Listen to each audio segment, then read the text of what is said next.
Last night, I saw my daughter sitting alone in the dark, giggling. When I asked who she was talking to, she whispered, "The man behind you." But there was no one there. We moved into the Ashmoor house on a rainy Tuesday afternoon.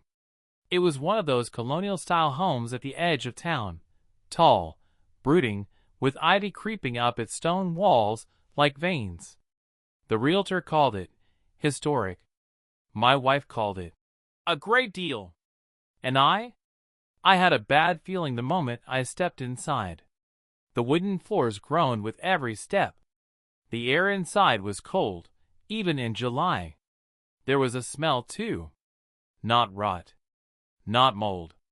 But something else, like burnt hair and damp metal. My 6-year-old daughter Lily, however, was enchanted. She twirled around the living room, ran up the stairs, and declared that the attic would be her new fairy castle. The first night was quiet. The second, not so much. I woke at 2:14 a.m. to the sound of soft talking. Lily's voice.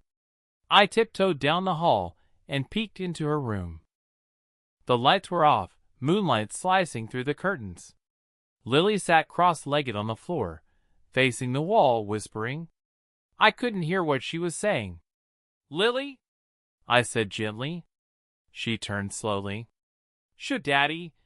she whispered. "You'll scare him away." "Who?" She pointed to the corner.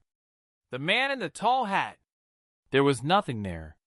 I swallowed hard and tried to smile. "You had a bad dream, sweetie?" "No," she said firmly. "He talks to me. He told me secrets. He likes me because I listen." I tucked her into bed, kissed her forehead, and left the room, pretending not to notice that the air had gone ice cold. Strange things began happening. Lily's drawings changed. No more rainbows or butterflies. Just black stick figures with elongated faces and red circles for eyes. One had a top hat. Every figure stood behind a little girl. The baby monitor picked up static, then whispers. Doors creaked open on their own. Lights flickered. We blamed the wiring. We blamed stress. We blamed anything but the thing we feared most. The house was doing something to our daughter. Then, one morning, I found claw marks. Deep gashes across Lily's bedroom wall, starting at the floor and ending near the ceiling. Like someone, or something, had crawled upward. When I asked Lily, she said, "He was trying to leave, but he said the house won't let him." I started researching the house. Ashmoor Manor, built in 1891. Previous owner, Dr. Elijah Crow, a child psychologist with a controversial reputation. Rumors said he experimented on orphans.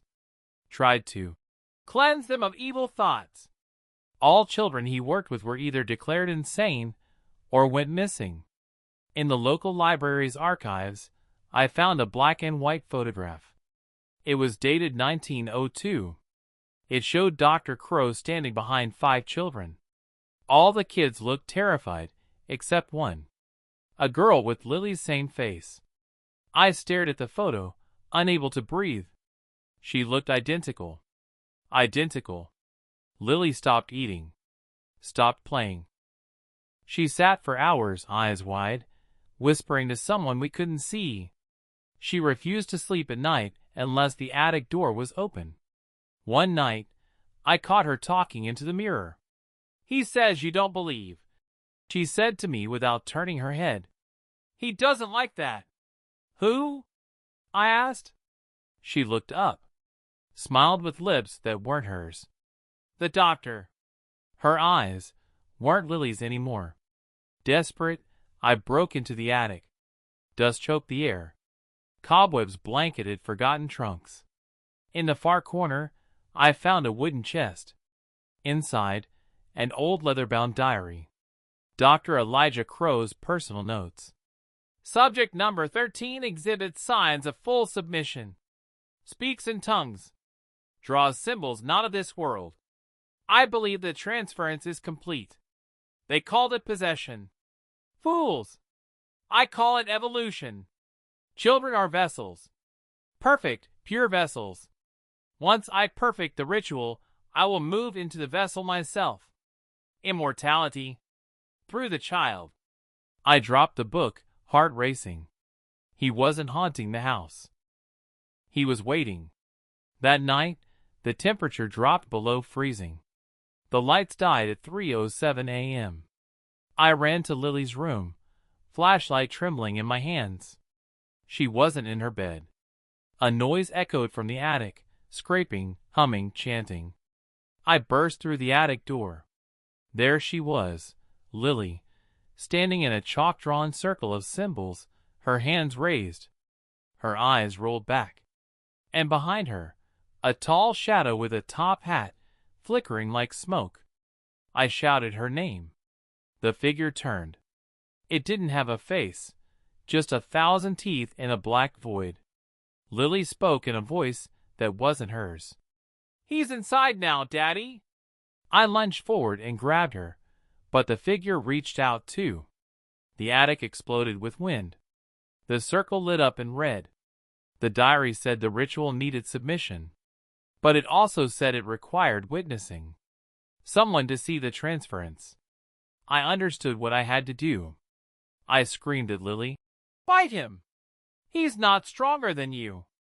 She blinked. Her pupils returned. She screamed. The circle burst into flame. The shadow let out a roar and disintegrated. The wind stopped. Lily collapsed into my arms. But something didn't feel right. She looked at me, smiled softly. He's gone now. But behind her back, her fingers were twitching, spelling something in the air. In Maury, we moved out the next morning. Burned the diary. Sold the house. Left the town. But sometimes, just sometimes, I catch Lily whispering to the dark corners of her room. Last week, she drew again for the first time in months. It was a stick figure, with a top hat, standing behind me. Last night, Lily woke me up at 3:07 a.m.